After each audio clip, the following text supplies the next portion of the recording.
Hello students, welcome to my YouTube channel Maths Idol. Myself doctor Kavita Gupta. बच्चों, ये मेरी रीमन integration की series चल रही है जिसमें मैं आज आपको प्रूफ कराऊंगी कि if f is bounded and integrable function on the interval a b, तो उसकी अगर हम कोई सब इंटरवल्स लेंगे ए सी एंड सी बी, तो वो उन सब इंटरवल्स के अंदर भी फंक्शन जो है इंटेग्रेबल होगा। और इसका कन्वर्स भी ट्रू है बेटा थ्योरम का। ठीक है, तो देखो जरा कैसे आएगा ये प्रूफ। लेट अस सी। स्टार्ट करते हैं। आसान है प्रूफ। देखो, मेरी थ्योरम है बेटा, if f is bounded and integrable on the interval ab, then I have to show that it is integrable on ac and cb where c is any point inside ab, मतलब ab के बीच में है कहीं पर। ठीक है, और इसका कन्वर्स भी होल्ड करता है कि अगर सब इंटरवल्स में ac और cb में फंक्शन इंटेग्रेबल है तो वो पूरे इंटरवल ab में भी इंटेग्रेबल होगा। और जो ये डेफिनेट इंटीग्रल की प्रॉपर्टी है ना बेटा, A to B F D X को आप A to C F D X plus C to B F D X लिख सकते हैं, ये वो भी हम प्रूफ करेंगे। तो तीन चीजें हम ये प्रूफ करेंगे। तो देखो बेटा, मैंने क्या लिया। सबसे पहली बात, C belongs to a b. ठीक है, तो अब F जो है बाउंडेड दे रखा है बेटा। बाउंडेड तो हमेशा ही होगा, आपको मैंने बोल रखा है, एजम्पशन है हमारी पूरे सब्जेक्ट की कि जो गिवन फंक्शन है वो बाउंडेड है इंटरवल के अंदर। ठीक है, ए बी में। तो ट्रिवियली F जो है अपने छोटे छोटे सबसेट्स जो हैं उसके जो सब इंटरवल्स हैं उनमें भी बाउंडेड होगा। ए सी और सी बी में ये रिजल्ट तो ट्रिवियली होल्ड करेगा ना। देखो बेटा, ये है मेरा फंक्शन, यहाँ पे है ए, ये है बी। अगर फंक्शन ए में और बी में बाउंडेड है तो ये रहा मेरा सी। तो सी के अंदर कितना है, इतनी आर्क, तो ये भी तो बाउंडेड ही आ रहा है इसके अंदर भी, तो है ना। और सी टू बी लोगे तो इतनी आर्क आएगी, इसमें भी फंक्शन बाउंडेड ही है। तो ट्रिवियली रिजल्ट होल्ड करेगा। अगर वो ए टू सी और ए टू बी में बाउंडेड है तो ए टू सी और सी टू बी में भी होगा, क्योंकि वो दोनों उसी के सब इंटरवल्स हैं। तो बाउंडेड की बात तो हो गई बेटा खत्म। अब मुझे करनी है इंटेग्रेबिलिटी की बात। तो देखो बेटा, अगर फंक्शन एफ इंटेग्रेबल है ए बी के अंदर, तो हमारे पास नेसेसरी एंड सफिशिएंट कंडीशन मैंने दो कराई हैं आपको। तो एक है हमारी for epsilon greater than zero there exist a partition P of A B such that UPF minus LPF less than epsilon. एक ये वाली कराई है और एक कराई है with mesh P less than delta वाली। ठीक है, तो दोनों में से कोई सी भी आप इस्तेमाल कर लो। तो मैंने ये वाली यूज कर ली। अब देखो बेटा, मैंने क्या किया, मैंने एक नया पार्टीशन बनाया। पी तो मेरे पास है ही, पार्टीशन ऑफ ए बी। मैंने एक पार्टीशन पी बनाया, पी स्टार बनाया, जिसमें मैंने एक और पॉइंट जोड़ा सी। ठीक है, तो मेरे पास P is the partition, P star is the partition P union C. तो अब ये पी स्टार क्या क्या क्या पॉइंट्स रखेगा, इसके पास पी के तो सारे पॉइंट होंगे ही होंगे, साथ में एक पॉइंट सी और आ जाएगा उसके अंदर। ठीक है, तो ए से बी तक के जितने भी मेरे पास पॉइंट्स के मैंने पार्टीशन, जो पार्टीशन मैंने बनाया था, मतलब वो पार्टीशन के पॉइंट्स तो होंगे ही होंगे, साथ में सी पॉइंट के भी पार्टीशन, आपको सी पॉइंट भी उसमें आ जाएगा। तो अब हमें पता चला कि P1 and P2 be the sets of the P star in A C and C B. देखो, मेरे को ए बी था।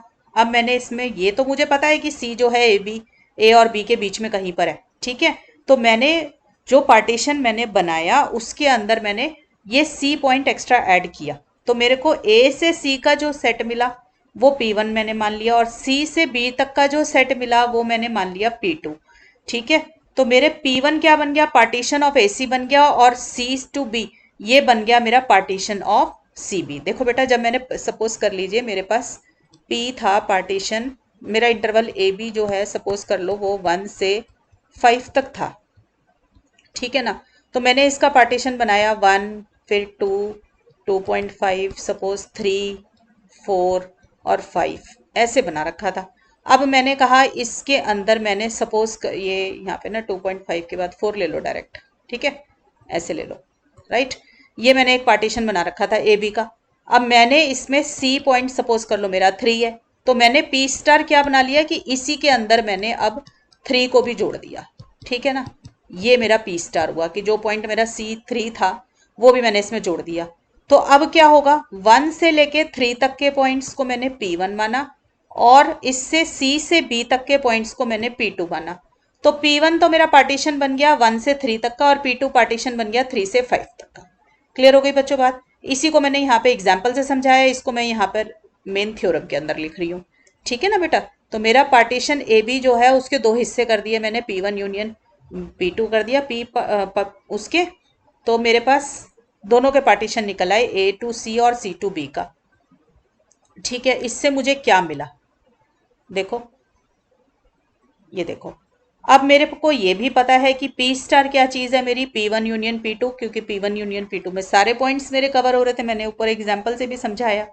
तो ये मेरा यूपी स्टार एफ क्या हो जाएगा, अब UP1F प्लस UP2F, क्योंकि पी स्टार के अंदर अब P1 और P2 के एलिमेंट्स ही हैं और कोई चीज़ नहीं है, बस इन दोनों के ही सारे एलिमेंट कवर हो रहे हैं।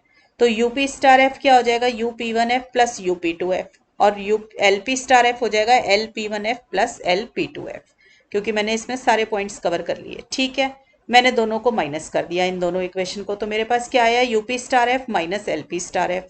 ऐसे ही आ गया UP1F माइनस LP1F, और इधर से आ गया UP2F माइनस LP2F।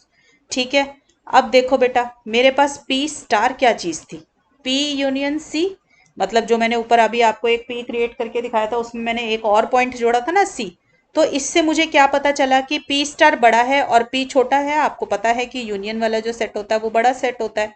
और आपको मैंने ये बात भी लास्ट लेक्चर में समझाई है बहुत बारी कि अगर P कंटेंड इन P स्टार होता है आपके पास, तो UPF जो होता है आपका, वो तो उल्टा रिलेशनशिप होल्ड करता है, अपर डार्बॉक्स सम और लोअर डार्बॉक्स सम सेम रिलेशनशिप होल्ड करता है। जब आप उन दोनों को माइनस करते हो तो आपको पता चलता है कि UP star F minus LP star F जो होगा, मतलब बड़े वाले सेट का UP star F UPF minus LPF जो होता है वो छोटा बनता है छोटे वाले सेट के UPF माइनस LPF से। दोबारा से समझें, अगर P contain in P star है तो P छोटा हुआ और P स्टार बड़ा हुआ, तो बड़े वाले सेट के UPF माइनस LPF छोटे हो जाते हैं छोटे वाले सेट के UPF और LPF से। ठीक है, तो UP star F minus LP star F is less than equal to UPF minus LPF। बच्चों इसको बिल्कुल खोल खोल के कि ये कैसे आया, मैंने बहुत सारी वीडियोस में इससे पहले की में समझाया है, यहाँ मैं आप डायरेक्टली यूज कर रही हूँ। ठीक है बेटा, वरना प्रूफ बहुत लंबा हो जाता है।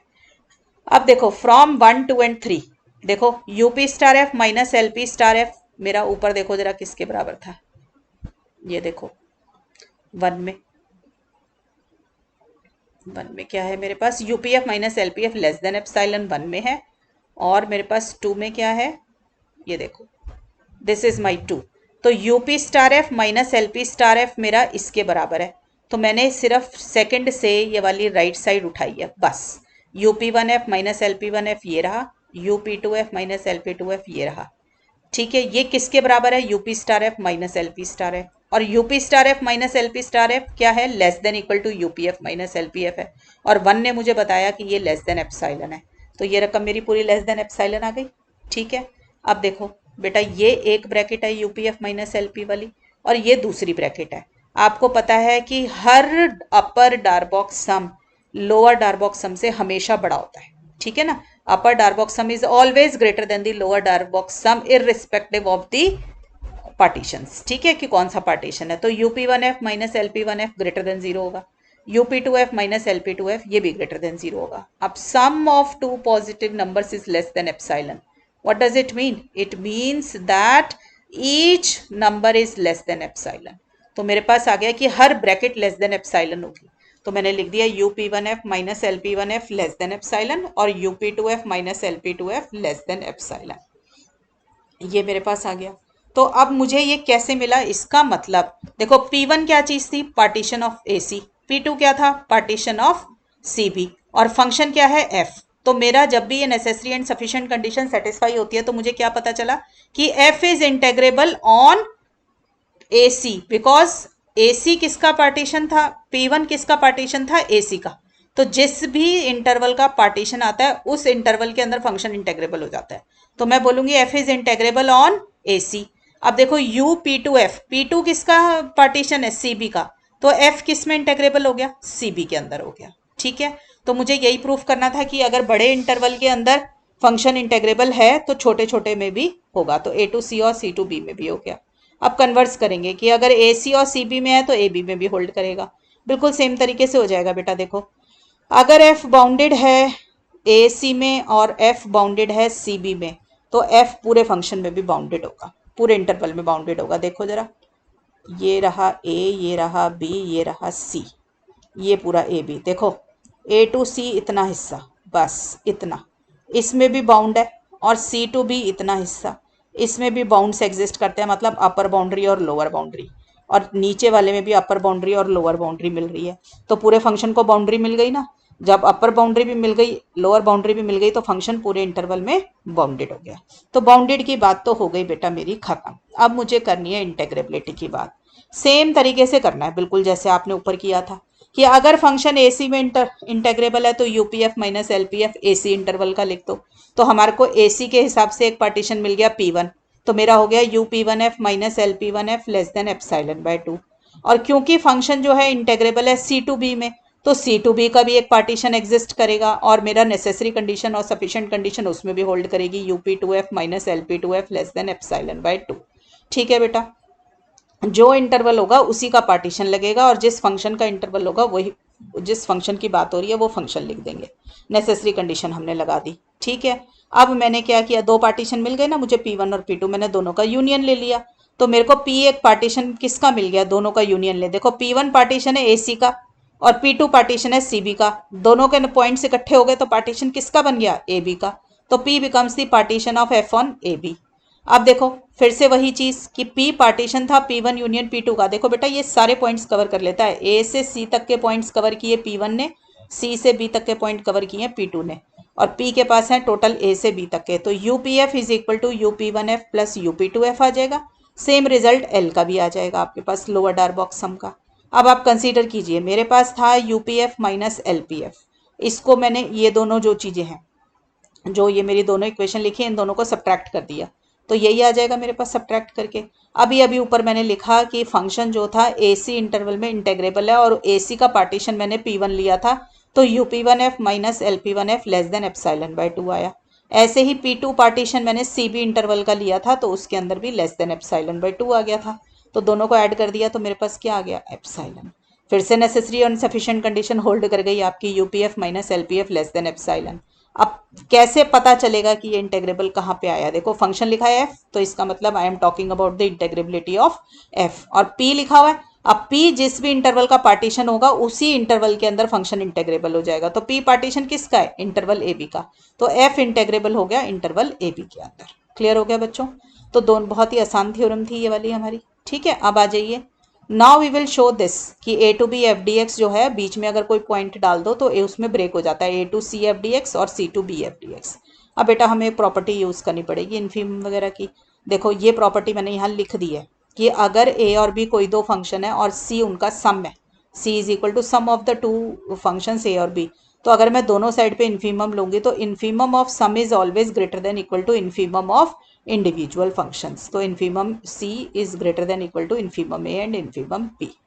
तो देखो बेटा कैसे करेंगे, फिर से वही काम करना है।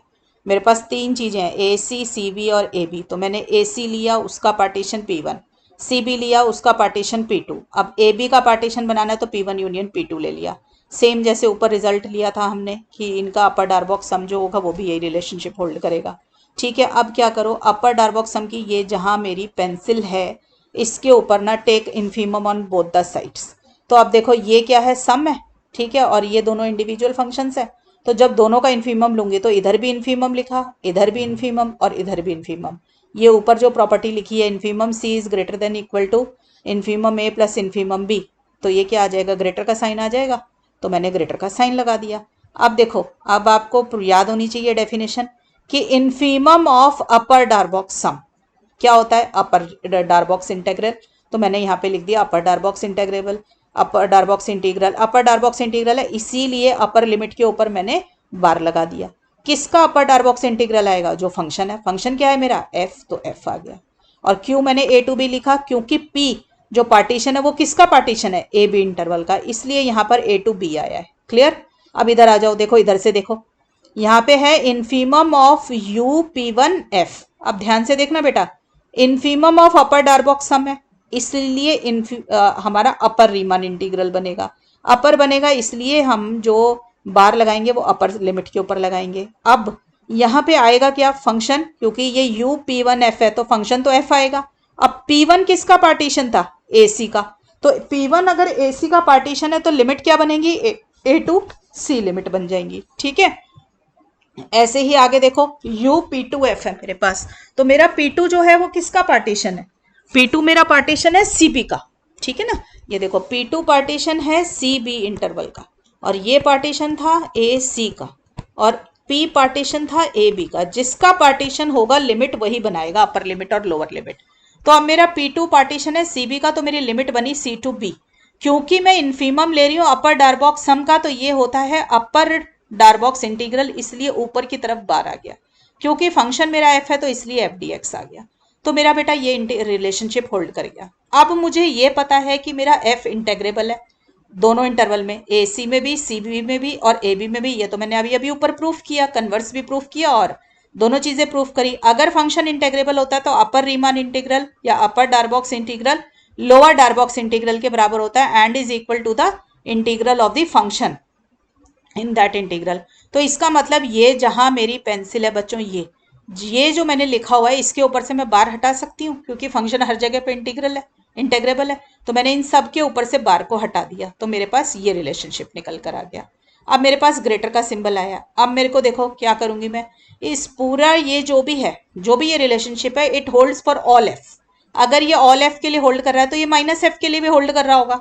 तो सेम इस पूरे रिलेशनशिप में एफ की जगह माइनस एफ कर दो, तो मेरे पास क्या आ जाएगा, देखो बेटा यहाँ पे एफ की जगह माइनस एफ कर लो और फिर दोबारा से वो काट दोगे आप, तो क्या आ जाएगा, A to C F D X plus C to B F D X. आपकी बारी आपके पास क्या हो जाएगा, जब माइनस साइन दोनों साइड से काटते हैं तो इनइक्वालिटी का साइन चेंज हो जाता है ना, तो यहाँ पे अब लेस देन का साइन आ जाएगा मेरे पास। क्लियर हो गई बच्चों बात। तो अब मेरे पास देखो 6 और 7 को देखो, जो चीज ग्रेटर है वो लेस भी आ रही है, तो ये दोनों चीजें तो इकट्ठी कब होल्ड कर सकती हैं, जब वो इक्वल हो। आपको पता होनी चाहिए ये बात की if A less than equal to B भी हो और A greater than equal to B भी हो, तो इसका मतलब होता है A is equal to B. तो मैंने यही किया, 6 में ग्रेटर का सिंबल, 7 के अंदर सेम चीज में लेस का सिंबल। तो दोनों चीजें इकट्ठी कब होल्ड होंगी, जब दोनों बराबर होंगे। तो मैंने इन दोनों को नेक्स्ट स्टेप के अंदर बराबर कर दिया, ठीक है। By 6 and 7 they both are equal. This is what we have to prove, ठीक है बच्चों। तो मैंने आपको बेटा इससे अब एल्जेब्रा पढ़ा रही हूँ मैं इस समय आपको कि एल्जेब्रा ऑफ रीमान इंटीग्रेशन क्या चीज़ है, ठीक है। एल्जेब्रा का मतलब sum of two integrals, difference of two, product of two, multiplication of two, modulus of two, ये सब चीज़ें हम एल्जेब्रा के अंदर कवर करते हैं, एल्जेब्रा ऑफ फंक्शंस के अंदर। तो मैं वही आपको पढ़ा रही हूँ, मैं 3-4 करा चुकी हूँ, अभी 2-3 बच्चों और बाकी है, वो नेक्स्ट क्लास में सीखेंगे, ठीक है बच्चों। टिल देन बच्चों पढ़ाई करते रहें, ऑल द बेस्ट।